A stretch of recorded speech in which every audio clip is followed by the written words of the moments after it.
What makes war economies a magnet for criminal activity? Can campaigns to regulate the economic dimensions of armed conflict and hold powerful corporations to account achieve meaningful results? Welcome to Connections, the Arab Studies Institute's interview program on current events, policy questions, and new ideas. I'm Mouin Rabbani, and for this episode, we're delighted to be speaking with Mark Taylor. Mark Taylor is a researcher and investigator whose work is focused on business and human rights. For 2 decades, he has investigated the legal regulation of global value chains, in particular, the role of strategic litigation in the fields of human rights and climate action. He has held research and management positions at the Fafo Institute for Labor and Social Research and at the University of Oslo. He's advised governments, civil society, trade unions, and companies on the theory and practice of responsible business. His most recent publication, out this year from Cambridge University Press, is War Economies and International Law, Regulating the Economic Activities of Violent Conflict. Mark Taylor, it's a real pleasure to welcome you to Connections. It's a pleasure to be here. It's very kind of you to invite me, Mouin. Thank you for being here, Mark. I'd like to start by asking you, in your new book, War Economies and International Law, you identify the combination of violence and economic opportunity as the core pathology of war economies, to quote you directly. With this in mind, what distinguishes war economies from economic activity during times of armed conflict? I think that we tend to use the term war economies to cover both, but the core element here of a war economy is that it's servicing the actors in the conflict zone, right? And so we tend to think about war economies, for example, in the industrial sense as being the defense industry, the military-industrial complex, as it is often called. But in the conflict zone, war economies have a different meaning. They do some of the same things. They service the parties to the conflict, whether those are armed groups or state militias or state militaries. But they also are crucial for the survival of people living in the war zone. And really in the book, what I'm trying to do is to get some of the international lawyers to think about these two functions more strategically in how we think about law that's applied to war. Mm. And you describe war economies as organic systems, like you just said, that extend far beyond the activities of warlords and arms dealers. At the same time, you note that as a rule, economic factors neither cause nor resolve armed conflicts. That said, give us an indication of the various dimensions through which economic factors penetrate armed conflicts. I think the best way to think about this is in relation to kind of the 3 key components of war economies, namely the labor that you need to fight a war, the money you need to finance it, whether it's to pay salaries or to buy the third element, which is of course weapons. And if you use and play with those concepts, the way those are obtained and produced in these different settings, both formal and informal, both very, very local and very, very global. But if you play with those 3 core factors of production, if you will, then I think you actually can help it helps to understand these often very different and very local manifestations of these war economies. The other thing to keep in mind here is that in particular over the last 40 years of neoliberal, lowering of trade barriers and global trade integration, financialization of trade relationships as well, and of capitalism in general. What you see in these war zones is that they're very well integrated to global value chains. So whether it's through commodities leaving the war zone in the form of conflict minerals, probably being the more famous, but everything from antiquities to, of course, people being trafficked, as well as commodities passing into the war zone or through war zones, or recirculating in war zones, and the big one there being, of course, weapons. But money is really crucial here, and of course it has long been, going back thousands of years, the Greeks referred to money as the sinews of war. There's lots of quotes when you start to dig through the philosophical literature with respect to war, and of course this is sort of all very old. There's nothing particularly new about this, which is also kind of surprising that we haven't really thought about it in the ways that we really should have, in particular with respect to international law.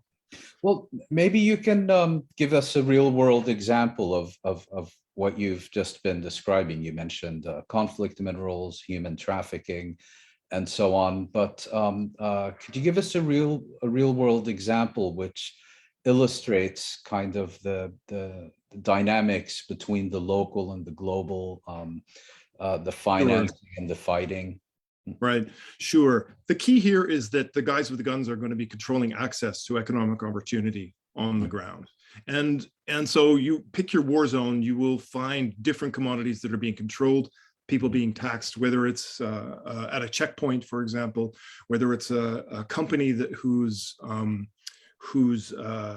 factory is being, the access is being controlled to the factory, or the factory is being supplied through deals being done with armed groups in the area. Pick your conflict zone, you will find these dynamics ongoing. And so it's different from place to place. But what happens is that people will find a way to survive, of course. And armed groups, both state and non-state armed groups, will find ways to prey on those people. So even if you do things like shut down supplies of conflict diamonds from a particular area, or go after the artisanal refining of oil by IS in Syria back in 2014, 2015, even if you go after those types of sources, and you may succeed in degrading their ability to make money, but they're going to find other ways. They're going to find other resources to exploit. And so this has big implications for how we think about things like sanctions, for example, or how we think about economic warfare in general.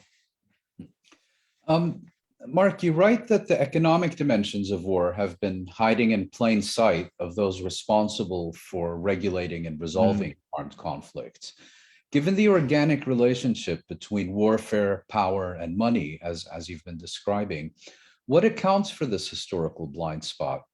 Is it because these types of activities that you've been investigating have traditionally been considered legitimate? Is that the reason they've been off the agenda for so many centuries? I think that's definitely part of it. I mean, if you look at the entire colonial enterprise, to the extent at which, at the same time as you're in European international law, they were developing rules against pillage and plunder, and at the same time, of course, mercantilist companies and armies were busy pillaging and plundering in the developing world in the 18th and 19th century and through to the 20th century. I think that there's a blind spot in the law, in part because of that history. I mean, the colonial enterprise, you see, it gets carved out as a real sort of exception within the law to allow legitimate plunder and pillage. Yeah, as a form of legitimate plunder and pillage, and of course as a form of legitimate enslavement. So even as you in Europe, post-Enlightenment, see this transition towards kind of liberal values within market-based economies. At the same time, you're seeing and that's a very real shift that happens post-Enlightenment. It's a move away from war in Europe, which was basically understood as a form of acquisitive activity. I mean, the whole point of war was to take territory, take populations, and tax the hell out of them, right? That was the point. But with the Enlightenment, you see a shift in norms, and of course that coincides with the transition to a state-based system, the sort of post-Westphalian state-based system. And there's a couple of things that happen around that time, and crucial here is, of course, industrialization. It's no longer necessary or even profitable to be waging war on a kind of plunder-based system when you have when really what you need is industrial capacity and the natural resources for driving that industrial capacity. And the other thing that happens, and is a fascinating bit of this history, is that whereas in pre-modern era there were all kinds of kind of non-state actors in the international system that were manifestations of these economies of war. Think of mercenaries, mercantilist companies, pirates, and privateers. And what happens over the 18th and 19th centuries that these become, and just the practice of pillage as well, these become increasingly outlawed until they're outright outlawed by the middle of the 19th century. And so states are busy asserting, right, their monopoly on coercion in the international system. So this whole complex transition that happens over about 200 years, especially for the international lawyers, I think, left us with a blind spot, which is that, you know, the economic dimensions aren't actually stuff we deal with, especially the humanitarian lawyers. When you look at the early humanitarian lawyers, you know, the guys who were writing the original laws of war around in the late 19th century in Switzerland and Oxford and The Hague and elsewhere, they're also writing about the protection of property rights. When you look at one of the first military codes in the sort of modern canon of laws in war, the Lieber Code in the United States, almost everywhere you see protections for people, and of course the banning of slavery, etc. You also see the protection of property rights. And so there's this, I think because of this, there's a kind of an assumption that because we've ruled it out, it doesn't really exist. It's not really happening. And of course, that's nice for us lawyers to think about, but it's not actually what's happening on the ground. And one of the things I try to do in the book is to draw on, and this is kind of the final point about this blind spot, is to draw on the social science of the last 20 years, especially in sociology and anthropology of conflict and conflict zones, which has kind of brought the social relations within war zones, made them more visible, made it possible to talk about them in an empirical way, and enabled me, for example, to try to describe what this looks like across, in a generalized way, across different conflict zones, and say, look, this is a thing. War economies are actually a thing, and we should be thinking about them as international lawyers as we try to regulate both the violence of conflict, but also as we try to think about how to make peace and what actually peace, you know, can look like. We need to take those economic structures into consideration.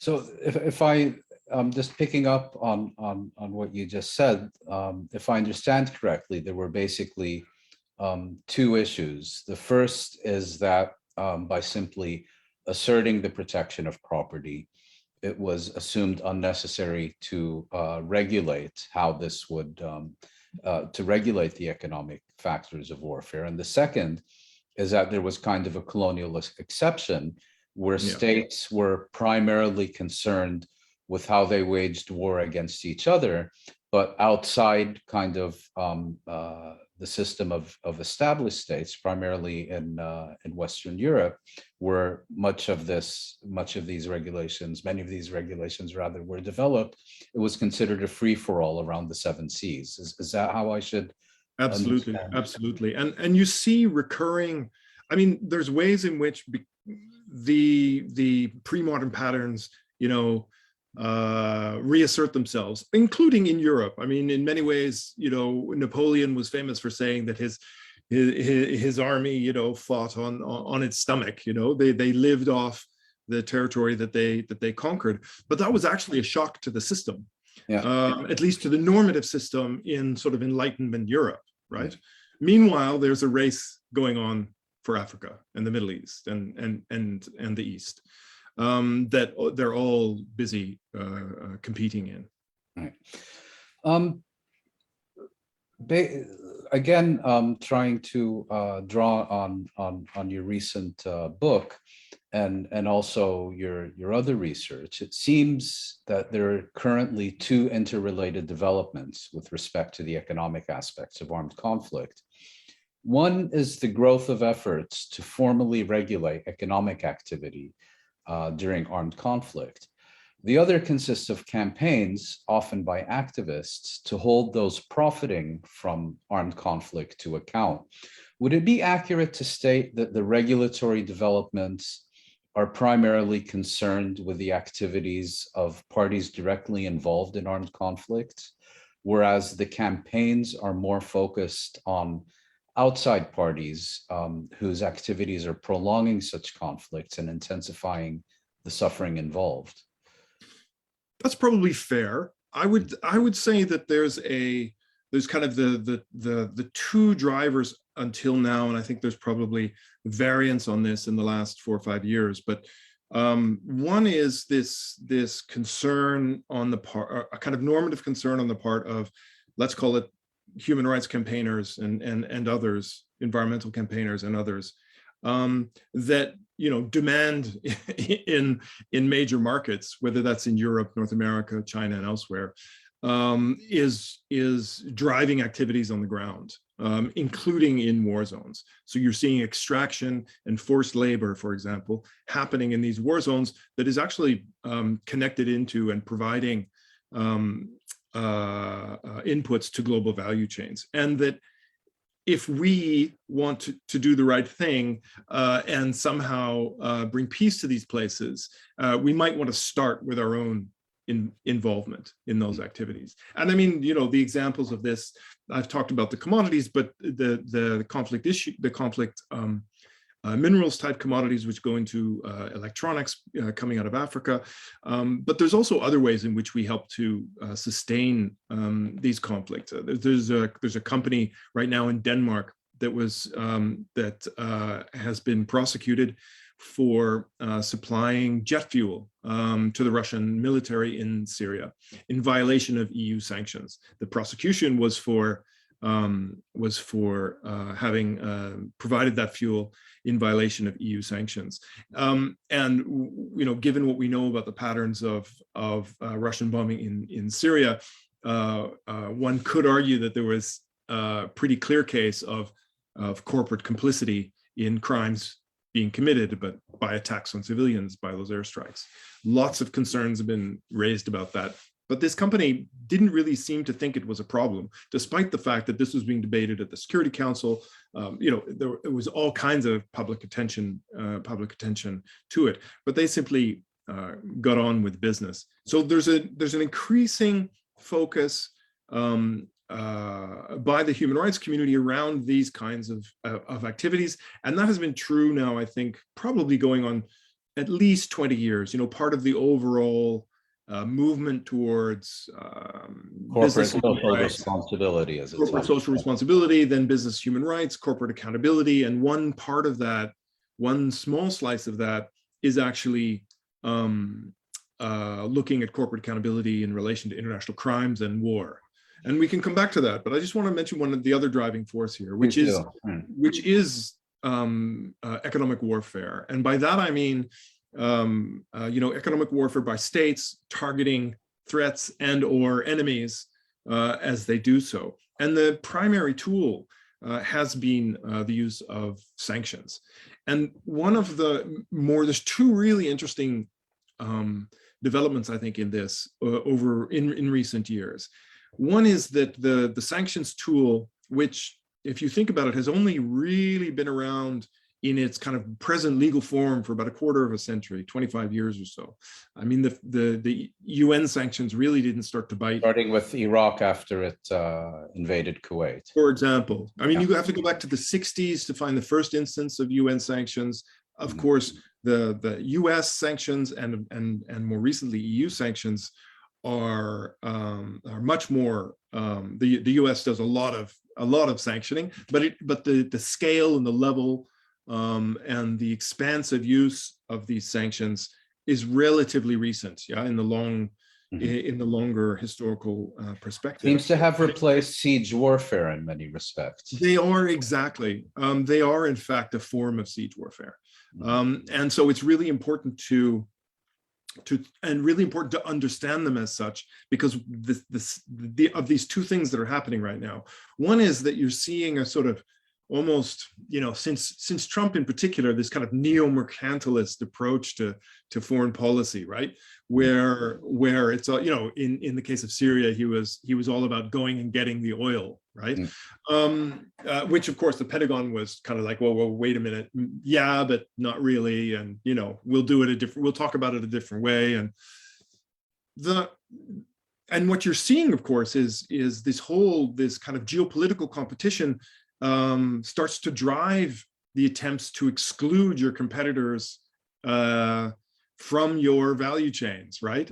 Which of course is the polar opposite of what we lived through for the last 30 or 40 years, which was increasing global integration, bringing the Chinese in, et cetera, et cetera, et cetera. But now we're in this world in which we have to exclude Huawei from our telephone systems, and national security imposing restrictions, in particular in the area of tech. And that's both new and not new. It's not new because that's exactly what we did throughout the Cold War. Right. Okay, we consistently, there was a committee that sat in Paris with the Western allies that made sure we weren't doing technological deals that would give technology to the Warsaw Pact countries, the USSR and its allies. But it's new because we've lived through 30 or 40 years of global integration, and now all of a sudden global trade integration, and now all of a sudden we're running up against this wall of national security in a big way.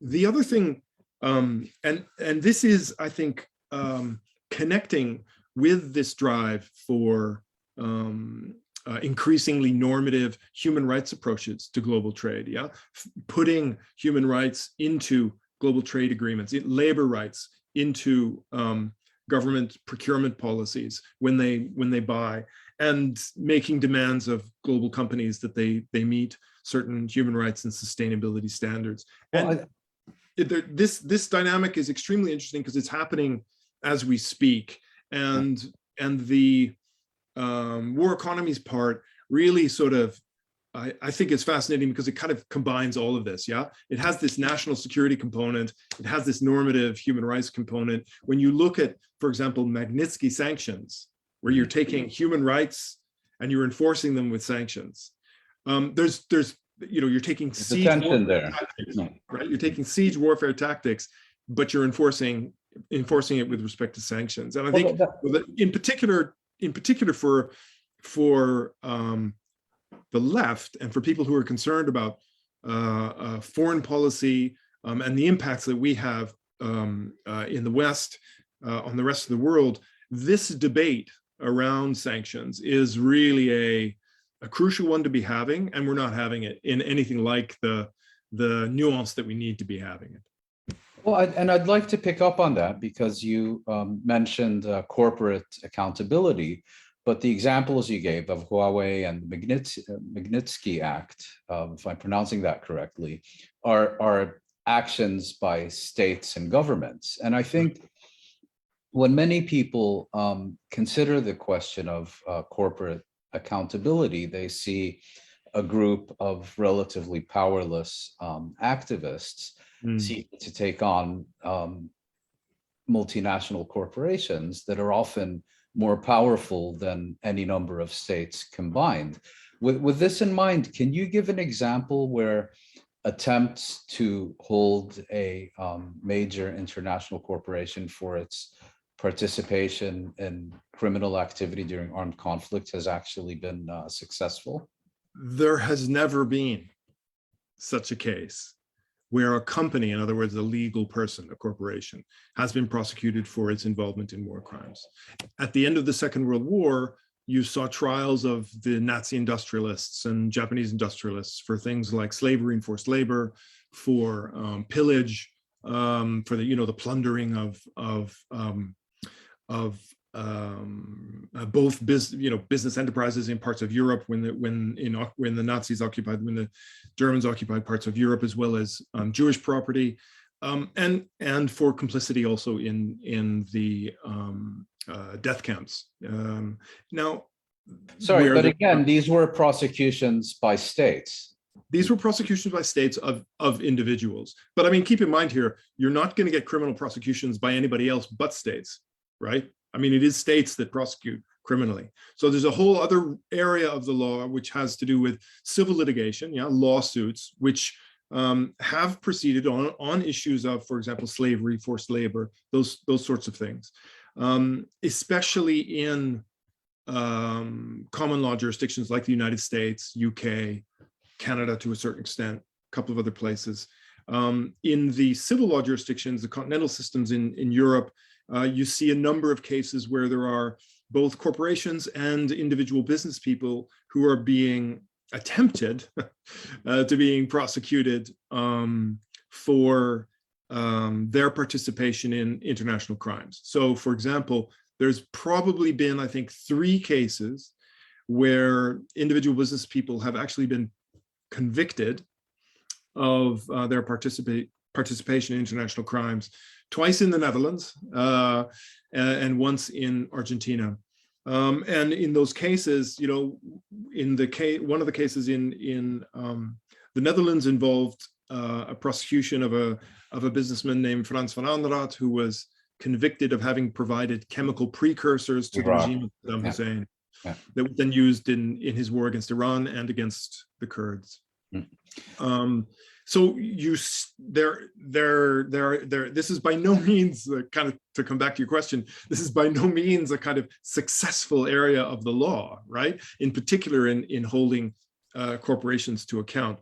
Nonetheless, there's an increasing number of cases. There are cases ongoing as we speak. Just a few weeks ago, a Swedish prosecutor indicted a Swedish oil company for its alleged involvement in war crimes committed by the government of Sudan during the civil war back between 1999 and 2003. There's a case proceeding in France of a large cement company for its payments to ISIS in Syria. Yeah, right? That's been going on for several years, I believe now. That's right. All of these cases have been going on for several years in one way or another, either because they're being investigated or because they're proceeding in courts. But there's probably over the last 10 years, there's probably been another 10 or 11 cases. Some of them are ongoing now. Some of them were dismissed. And so, it's a field in which until 2005, really, between 2005 and the end of the Second World War, there had been no cases. Right. So in the last 15 years, we've seen sort of 10 or 12 that have come up. Let me then approach this question from a somewhat different angle, because at the end of the day, I think the overall theme of your book is not so much that criminals need to be held to account, although that's certainly an important point you make. But I think your main point is that there needs to be further development of international law in order, as we were discussing earlier, to regulate activities that have been a historical blind spot. Now, with that in mind, have there been, in your view, significant regulatory developments in international law in the past decade or two that you believe is a foundation on which these kinds of activities can be more successfully confronted? I think where the most activity is happening in this regard is in the sanctions space. It's important to keep in mind that when we're talking about regulating war economies, in particular, when we're talking about the kinds of activity that are happening on the ground, that the only way you successfully regulate a space that is by definition unregulated, right? I mean, the state is, to a certain extent, in these war zones, the whole point is that political authority is contested, right? I mean, if it's a civil war or an insurgency, or one state has invaded another, there is this contested space. So, the domestic law is not being applied. So how does the international community regulate there? And I think one of the most interesting examples, both positively and negatively, is what the Obama administration tried to do to isolate the IS economy, to isolate the economy of the Islamic State. because the famous stuff was, of course, bombing the oil fields and trying to reduce their capacity to trade in oil. And this was primarily bombing convoys exporting oil from yes, and to Turkey. Bombing convoys that were exporting to Iraq and to Turkey, but also to the regime. Mm-hmm. There were cross-conflict deals being done between ISIS-controlled oil fields and the regime, just as there are deals being done today, actually, more so now, in fact, between Kurdish and US-controlled oil fields in the east of Syria and the regime. Those are above board. The IS deals, of course, were all below the table. But but the interesting part about that was not the bombing, in my view. The interesting part about that, as an example, was in fact the diplomatic effort that the Obama administration tried to make to actually rally the number of European states and, crucially, the border states, Turkey, Jordan, Saudi Arabia, Iraq, and the surrounding, to try to get to grips with the flows that were moving in and out of what was an extremely porous war zone. And so that's kind of one example of this kind of a practical attempt. And to my knowledge, it's probably one of the few examples of a sort of, it's almost a classic old style, trying to put a cordon sanitaire, to really try to shut a place off, right? It's really one of the first times I've ever seen that happening. When you look at what the UN did in Central Africa or West Africa, in the case of DRC, or West Africa in the 1990s and so on. It Liberia and Sierra Leone. Liberia, Sierra Leone. It's been very much patchwork and trying to build the capacity of the state to regulate, right? So not trying to replace the state, but trying to get the state to take responsibility for controlling its borders, et cetera, which has been in some ways is the obvious way to go, but in other ways has been really problematic.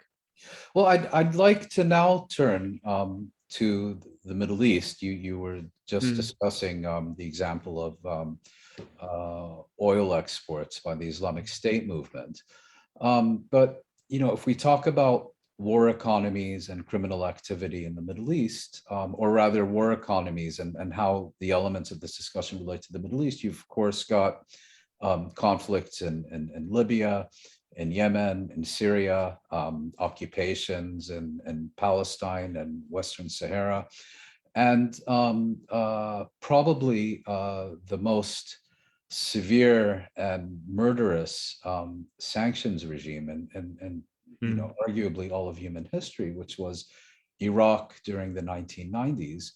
And now, and in addition, you have Iran, which has been under various forms of sanctions, I believe, since the late 1970s. So how did these elements and the objectives of your research relate to the Middle East? Because you have this patchwork of not just states, and I should have mentioned Sudan in this respect as well, of not just individual states sanctioning their adversaries, but of almost, the entire international system being mobilized to punish entire populations, while at the same time, I think you have this very interesting dynamic of states, non-state actors, militias, transnational movements, and the rest of it. So there's a couple of things I would say about this. One is to go back to that notion of siege warfare, where, for example, in Syria, we saw siege warfare be very much at the heart of the regime's conduct of the war, right? And there's, I mentioned that the sort of Obama era effort was an attempt a way to go after IS in a similar way, but on a larger scale, to kind of isolate and shut them off. The example, of course, that I haven't mentioned so far, and which is probably the most successful in terms of doing what Obama tried to do is, of course, the Israeli control of, in particular, Gaza, but also the Palestinian territories, where closure and siege has been absolutely central for several decades in attempting to control the Palestinian population in Gaza and the West Bank. So these things are happening throughout the Middle East in different ways, and when you kind of come and they are, I think, those kinds of examples are the ways in which siege warfare is at its most effective. You can't control a war zone through sanctions, right? All you do with the kinds of sanctions imposed on, for example, Iraq in the 1990s, is that you impoverish the population and you strengthen those who already have the means to run rat lines around the sanctions, right? And sorry to interrupt you, Mark, but would it be fair to say that sanctions tend to privilege those who already hold power? Yes, I absolutely. I don't think there's any question about that. One of the things that we don't talk enough about when we talk about sanctions is the extent to which the kinds of sanctions we're imagining aren't really used anymore. So the kinds of sanctions that were imposed in Iraq, the kinds of sanctions that have a logic of attempting to break the population and or attempting to cause the population to rise up in some imaginary never happens causal chain that I still to this day don't understand how they came up with that. Those actually aren't the predominant forms of sanctions that we're dealing with when we're talking about the sort of war economy stuff. What we're talking about are targeted sanctions, right? That go after particular individuals, usually those individuals close to the regime. And the debate that I think we need to be having, and which I was unable to get into in this book because the book is really a broad stroke across a bunch of different areas of international law. But I think that the debate I'm missing, let me put it that way, is how do we actually grapple with the fact that as a tool of foreign policy, sanctions can be used to go after precisely those people that you just mentioned, right? You can actually isolate the oligarch who is busy making money off a sanctions regime that is, penalizing the general population. You can actually target that person.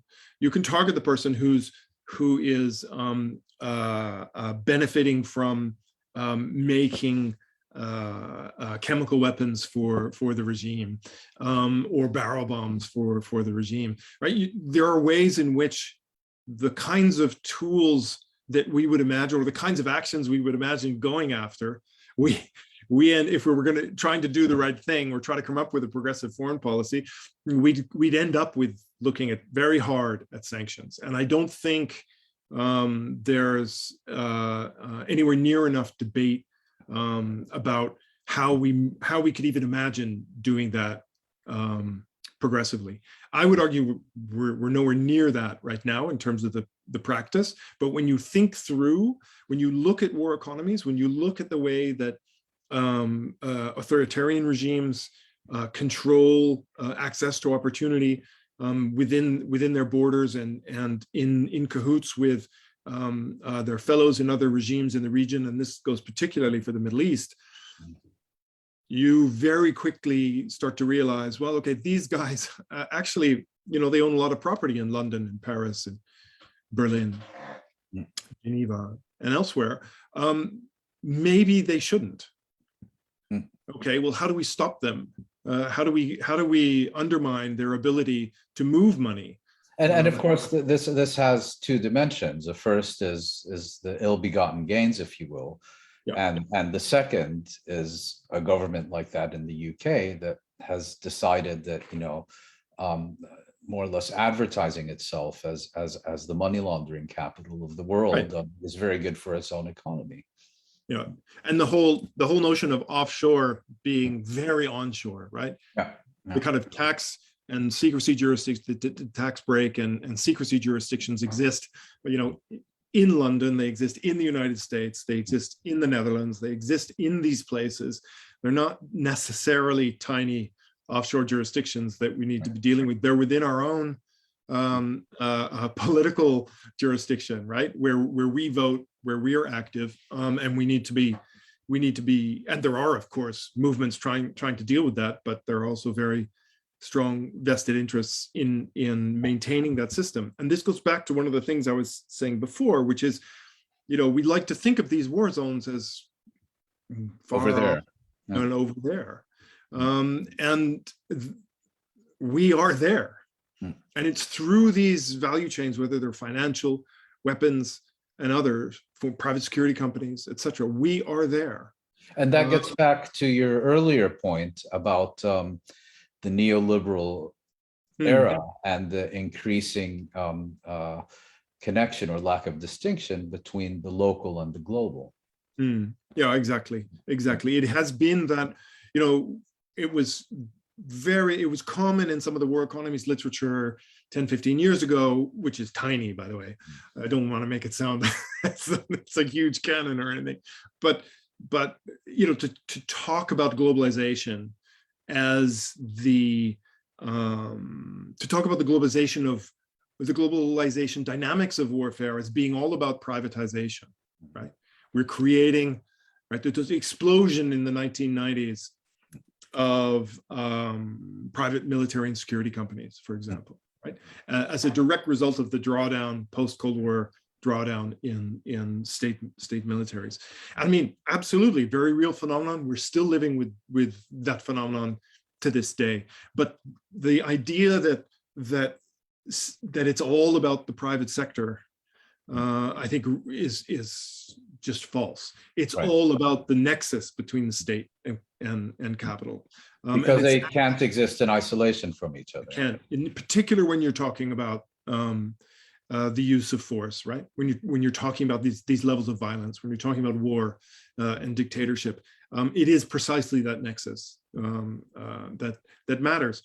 Just to go back to the Middle East. I mean, look at what Europe is. We can talk about the U.S. We can talk about Russia in Syria. We can a bunch, but look what Europe is doing in Libya, right? As part of the whole kind of Frontex, Frontex Fortress Europe, right? The involvement in financing detention centers in Libya, which are being run by and the EU has effectively, even if informally, outsourced its border control to militias on the Libya's Mediterranean coast. Yeah.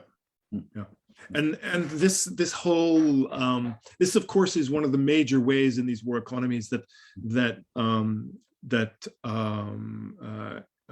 states operate, right? It's through proxies. You see this over and over and over and over again, whether it's Turkey in Syria or US in Iraq, et cetera, et cetera. This pattern plays itself because of course that it's the easiest way to have a toe in those waters is by providing financing, weapons, and training, right? So the value chain increases. Those three key components, money and the money to buy weapons and fund soldiers.